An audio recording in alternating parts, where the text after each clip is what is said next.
Hey everybody, it's me, AJ Renee.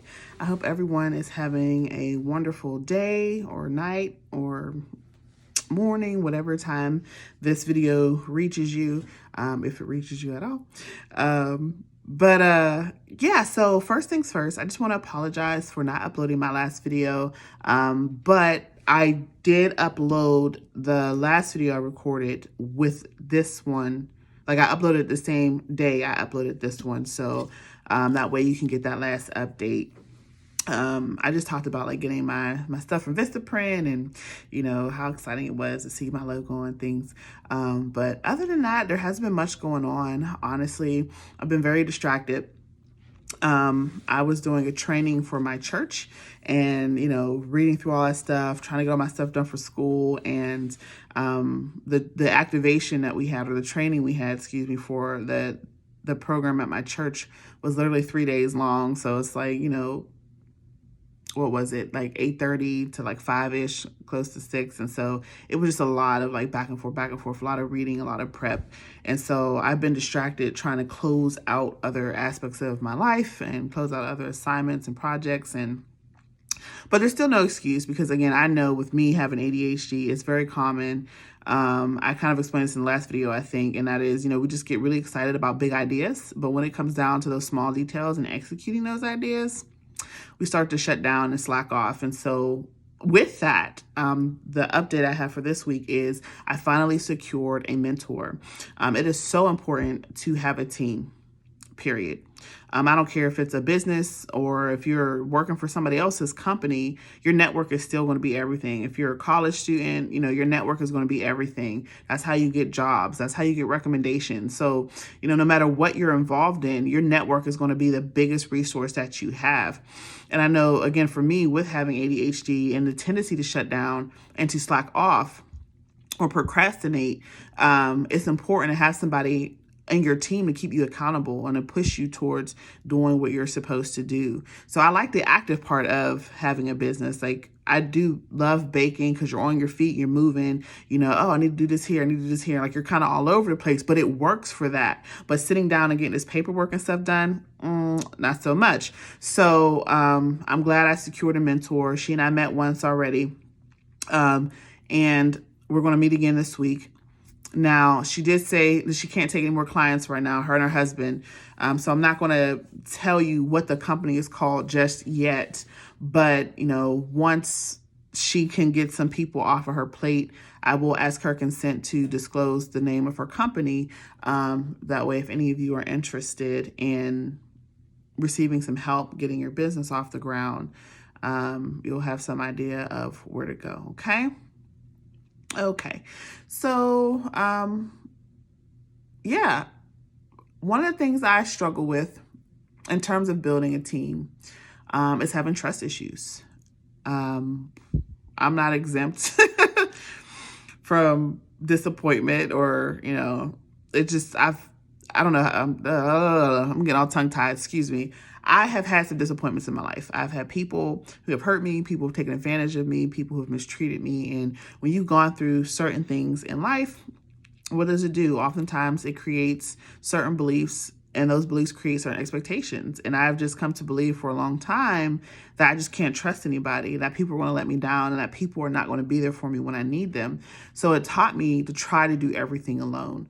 But the truth is that those belief systems are unhealthy, you know, and while they have protected me to some degree, they have also hurt me, right? Because while you're keeping all the bad stuff out, you know, you're also keeping the good stuff out, and you're not allowing people who can actually be a good support to come in and to be involved and to help you and push you to, you know, your next season in life. And so I'm working to get through those issues and understanding that I cannot project the pain of previous experiences onto everyone else. Now, is it wise to just trust everybody? Absolutely not. You have to use discernment, you know, definitely feel things out. You know, people will show you when you're ready to pay attention, you'll definitely see who people are, because they'll show you who they are, you know. So you can't just trust anybody, but it's also not wise to not trust anybody, you know. And so I don't want to be the type of person that owns a job. You know, there's a difference in having a business and owning a job. I can't be the only one involved in this. I can't do all the accounting. I can't do all the appointments. I can't bake all the stuff. I can't do all the deliveries. I can't be out there networking and here in the kitchen baking. You know what I mean? And so I have to get to a point where I can start building a team and finding people I can trust, so that I can delegate responsibilities that are not necessarily my strong suits, and focus on the things that are, and pull this all together. And so that's another reason I found a mentor, is just because, again, you're just going to need people in your team. It is very rare that you will ever, ever, ever accomplish anything without another person being involved. We are interdependent, not independent, not codependent. We are interdependent creatures. We were born and built for community, and we just need people's help. And if we deny ourselves that, we are going to deny ourselves a lot more, you know. And so it's difficult because some of the people have hurt us, but we have to understand we just can't live out of that place of hurt, you know. And we have to trust somebody eventually, and even if that person betrays your trust, you know, just to heal from that and then to move on and to find somebody else that you can really trust, you know, to help you, you know, get where you need to be. So that's a challenge, you know, for me. And so also I always see these memes and t-shirts and all that stuff talking about move in silence, you know. And I get it, because I feel like what they're saying is, one, everybody's not going to support you and everybody's not going to be happy for you. But also, when you live in a world where not everybody has integrity, you know, how much do you tell people without worrying about whether or not your baby is going to be stolen? You know what I mean? Like your vision, the plan that you had, when it becomes somebody else's meal ticket, you know what I mean? That the thought of that can be scary, you know, so you don't want to give too much or tell many people everything, because, you know, you don't know how that's going to backfire. So, you know, questions like that I just think about, you know, how do you get around it?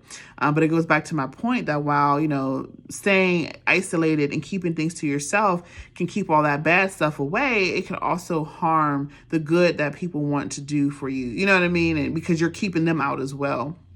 So, you know, it's something that I'm working through, something that I'm going to get past. But just something I've been, you know, just pondering on a little. And then, I don't know. I really think that that's all. I'm going to do something that I don't normally do. I am going to address some celebrity gossip. Now, y'all, I do not want that to be the spirit of my page. I just really, again, need a way to be accountable to myself and hoping that I can help somebody else along the way. But I have been so curious about this issue with Will Smith and Chris Rock. The reason I use the word curious is because I have been observing the reactions on social media. And, you know, we have everything from cancel Will Smith to, you know, Chris Rock was being inappropriate. And there's just so many different reactions that people are having. And I find them interesting. So I'll start this by saying, I don't agree with how Will Smith handled the circumstance that he was in. I'm not him. I don't know what he was feeling. I don't know what was going through his mind. I don't know what him and his wife have been dealing with, because allegedly she has alopecia as well as some other health issues. And that's why she cut her hair. So it could have been an extremely sensitive issue, and Chris Rock may not have had the context, so that when he made the joke, he didn't realize that he could have been hitting a nerve. But even with all of that, I don't necessarily feel that Will handle that the right way. And Chris, I think he handled himself after being slapped very professionally. I applaud him for that. And I would also encourage Chris maybe to do a little more research on things before making, you know, bad jokes about them. But, you know, making a bad joke doesn't mean that you deserve getting slapped on national television, you know. So while it wasn't probably the best thing, considering the context that may be behind it, he didn't deserve that. So I will say I don't agree with what happened, but at the same time, I can't be mad at Will. I find it interesting because social people on social media are so hypocritical because, we have all this talk about addressing mental health in the Black community. And even though Will Smith is famous and he's made a name for himself, he's still a minority. He's a Black man in America. And he, just like everybody else, is subject to heartache, is subject to brokenness, is subject to pain. He goes through trials and tribulations. And just because he can pay for a therapist and, he can buy things that we can't afford, it doesn't mean that he doesn't feel feelings the way that we feel feelings. You know what I mean? Trauma is trauma, regardless of your socioeconomic status. And something is wrong with him. His behavior, even his speech, he's crying out for help. He's saying we're in an industry where, you're just supposed to sit there and let people talk about you. He has not been okay since the entanglement. Not only to know that his wife that he loved, that he's been with for so long, and he's invested so much in, and she's invested in him too, but he's been with forever, and they raised a family together and have children together. To find out that I just wanted something new and I'm going to sleep with somebody that I'm supposed to be helping, right? He was broken up over that, but he became a meme, right? Not me personally, I didn't, but social media, they made fun of him, they talked about him, they turned him into a meme. And it's like, where is he allowed to not be okay as a man, right? Because we'll justify her. Oh, well, she had to do what she needed to do for herself, all this stuff that people talk because, in our culture, unfortunately, we're getting to a point where women don't have to be accountable for a lot of the stuff that they're doing. And that's hypocritical in itself. Bad is bad, whether it's being done by a woman, being done by a man. We all need to be held accountable for our actions. And she hurt that man. She hurt him a lot, and people took up for her and they made fun of him and turned him into a meme and made a mockery out of the pain that he was in, And so where was he able to go and talk about what he was dealing with and to let loose of all the trauma and stuff that he's experiencing and he's dealing with, and just to have to throw himself into his work because men are not allowed to feel anything, and Black men particularly are not allowed to feel anything. They just have to suck it up and deal with it. And now he's to the point where he's boiling over, and now people want to cancel him. I don't like when my circle finds out about my issues. I can't imagine living my life on a public forum, a public platform, and the pressure that comes along with your life just playing out on the media all the time. And granted, maybe that's what he signed up for. But maybe that's not what he signed up for. I don't know any celebrity that's like, my goal in life is to make so much money that, I subject myself to public scrutiny.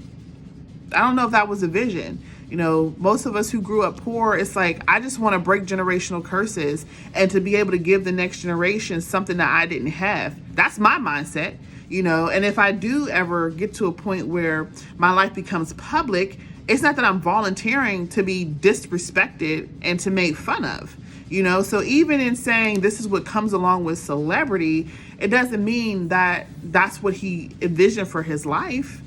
To be scrutinized and talked about and made fun of, and to have his feelings and his needs just completely disregarded, and just to be canceled because he showed his weakness, So I find it hypocritical that we talk about addressing mental health needs within the Black community, and then when our Black men and women are showing signs of mental health crises, we default to making fun of them.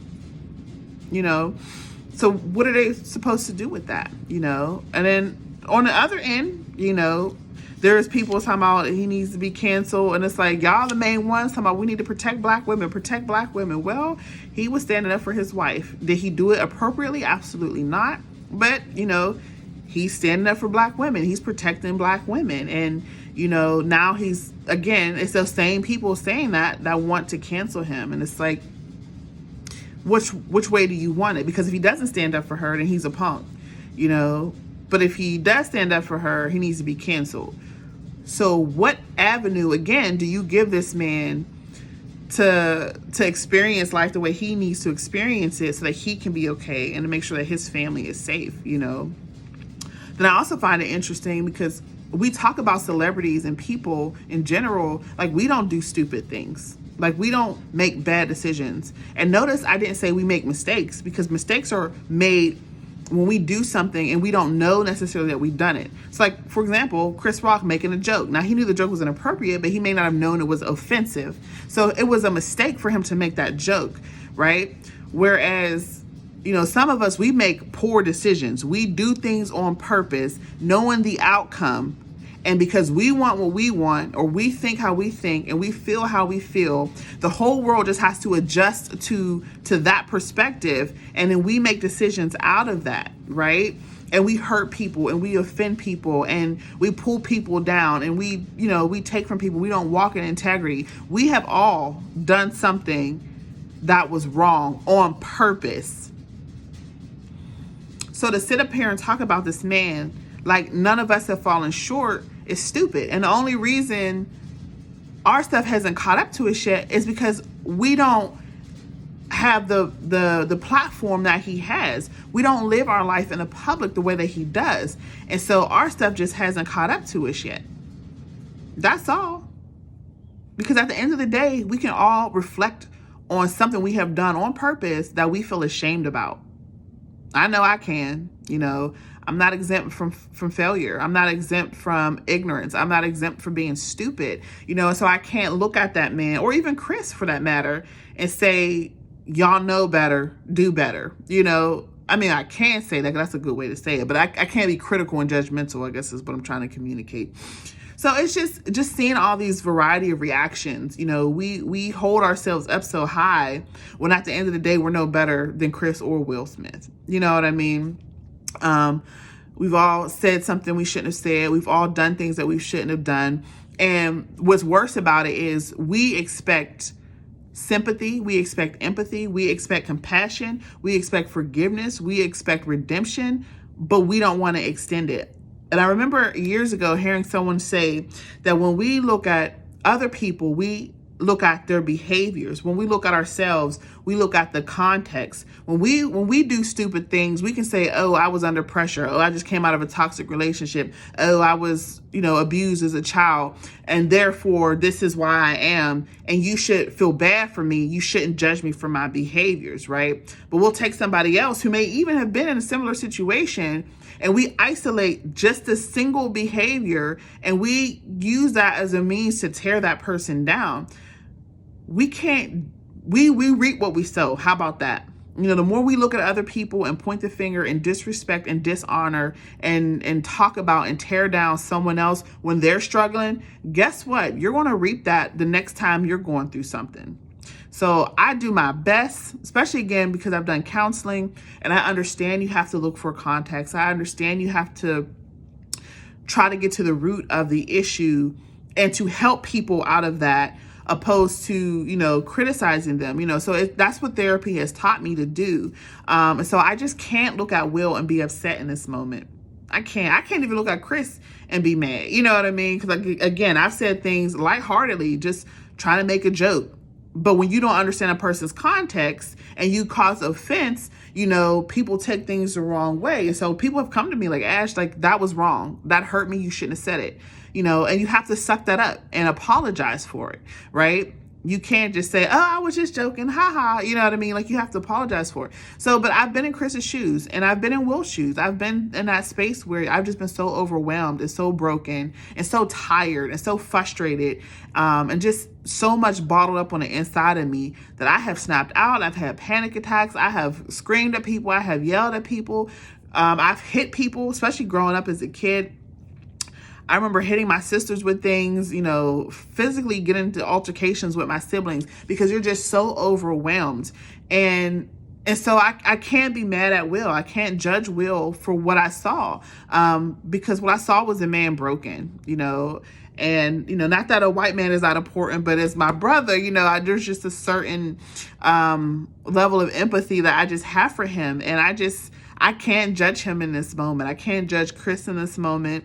And I also hope Jada's okay too, like talking around her like she's not part of this, because her feelings do matter. And, I feel like there should have been more empathy for her circumstance. Maybe this is a lesson to Chris to do more research before making a crash joke, especially with that person sitting right in front of them. It's one thing if he's touring and doing stand-up and, Jada wasn't in front of him, but, that wasn't the most appropriate thing. So maybe that's a lesson to him. Do some research. But, Jada's feelings, they do matter. And I can understand her being upset about it. And I can understand Will being upset about it. I try to understand all sides of it. So all three sides of it. So let's just sit back and relax a little bit. And the thing is, we can't judge somebody for making an impulsive judgment and then turn around and make an impulsive judgment. Because again, that just makes us like Will, you know what I mean? Or at least what we're accusing Will of, or not me technically, but what people are accusing Will of, they are doing themselves, and maybe you're not slapping Will in the face with your hands, but, your words do matter. Words, they say sticks and stones may break your bones, but words will never hurt. That was the biggest lie anybody could have taught a child, and while I get the sentiment behind it, words can create some of the strongest scars that people will ever experience. How many of you heard things like you weren't worth anything, you'll never be nothing, you just like your nasty daddy, I can't stand you, I don't even like kids. We've heard those things growing up, and those are things that whether we consciously or unconsciously are aware of, we began to believe those things about ourselves, and we live our lives based upon the pain and the hurt of statements that we were exposed to growing up, and even things that we're hearing now. So, words absolutely do matter. What you put out there in the atmosphere has consequences. I'm a Christian. We believe that life and death is in the power of the tongue, So when you speak life and you speak death, not only for yourself, but for other people. And maybe you're not a Christian and you believe in manifesting in the universe. Well, what you say matters. It matters to you, and it matters to the people that you're talking about. So I don't want to put anything negative in the atmosphere for Will and Chris, or even for Jada. I hope Jada is okay. I hope she is, addressing her health issues, and I hope that whatever it is something that can be resolved. I don't know if it's cancer or whatever it is. I don't know, but I hope that she comes out victorious over this condition. Will, I hope that he gets his mental health addressed, that he gets some counseling, some mentors, that he's surrounded by a group of strong men who just love on him and pour into him, and that give him a safe space to release everything that he's been holding on to, that he can confront his feelings honestly, and not have to walk around like he's okay. And I hope Chris is okay. That can be an embarrassing moment. I hope he's okay. I hope, that he doesn't carry any like long-term scars that come along with what he experienced.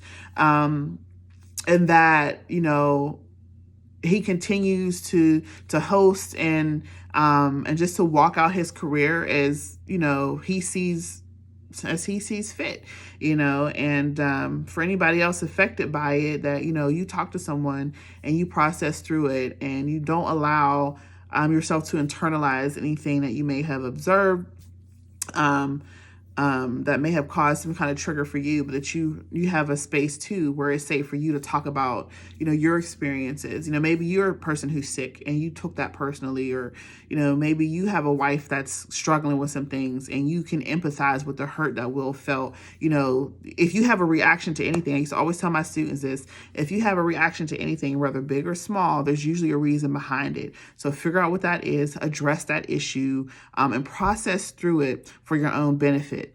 Because I think I talked about this in my last video, so you might need to go back and watch it. But, the state of your life is basically birthed out of your level of healing or lack thereof. If you got all this hurt and trauma on the inside of you, you are holding on to, your life is going to be hindered by it. So it's going to dictate how you react and how you respond to a lot of different things. So get healing, get a safe space, get a person you can trust, a therapist, a pastor, I don't care who it is, someone you can trust that you can talk to and work through, whatever it is that was triggered. in that moment when you saw what happened between Will, Chris, and Jada. So that's my 2 cents. But it's just my opinion. You know, everybody's entitled. What they say is like a butt. Everybody has one. So, you know, but yeah, I feel sympathy in this moment. I think Will really needs some help, and just wanted to throw that out there to maybe help steer the conversation in the right direction, in a healthy direction, because mental health is important, you know, and I'm not just saying that as a therapist. I'm saying that as somebody who struggles, you know, with mental health issues myself, and just with human life issues, you know. And so that's all. I'm going to get off of here because this is the longest video I have made. 25 minutes is a long time. So I don't want to take up too much of your time. But yeah, so thank you all for tuning in. And I hope you all have a blessed day.